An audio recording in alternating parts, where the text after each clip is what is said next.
அஸ்ஸலாமு அலைக்கும் வரஹமத்துல்லாஹி வபர்காத்தஹு. பிஸ்மில்லாஹிர் ரஹ்மானிர் ரஹீம். இஸ்லாத்தின் கடமைகள் 5 ஆகும். அவை கலிமா, தொழுகை, நோன்பு, ஜக்காத், ஹஜ் இவற்றை ஆகும். இவைகள் என்னவென்று இப்பொழுது பார்ப்போம். அவற்றில் 1வது கடமை கலிமா. லா இலாஹா இல்லல்லாஹு முஹம்மது ரசூலுல்லாஹு. வணக்கத்திற்குரியவன் அல்லாஹுவை தவிர வேறு யாருமில்லை.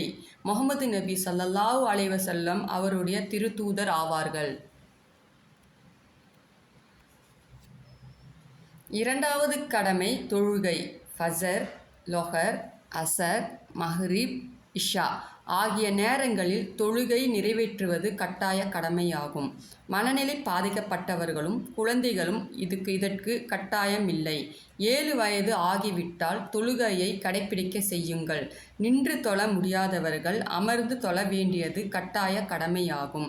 5 வேளை தொழுவது தான் கட்டாய கடமையாகும். தொழுகையானது மானக்கேடான காரியங்களையும் தீமைகளையும் தடுக்கிறது.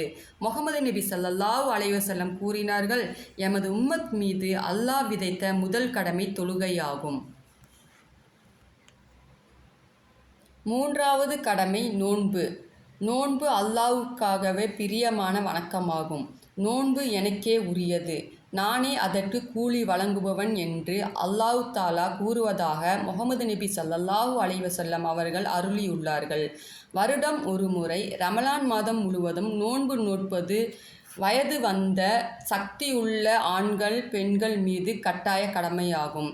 நோயாளிகளும் பிரயாணத்தில் உள்ளவர்களும் ஹைலி நிஃபாசுள்ள பெண்கள் குழந்தைகளுக்கு பால் குடிக்கின்ற பெண்கள் ஆகியோர் நோன்பை விட்டுவிட கடமை உண்டு. ஆனால் விடுபட்ட நோன்பு பெருக அவசியமாக கலாய் வீட்ட வேண்டும். 4வது கடமை ஜக்காத். ஜக்காத் கொடுப்பதன் மூலம் உங்கள் பொருட்களை பாதுகாத்துக் கொள்ளுங்கள். தர்மம் செய்வது மூலம் உங்களது நோயை குணப்படுத்திக் கொள்ளுங்கள்.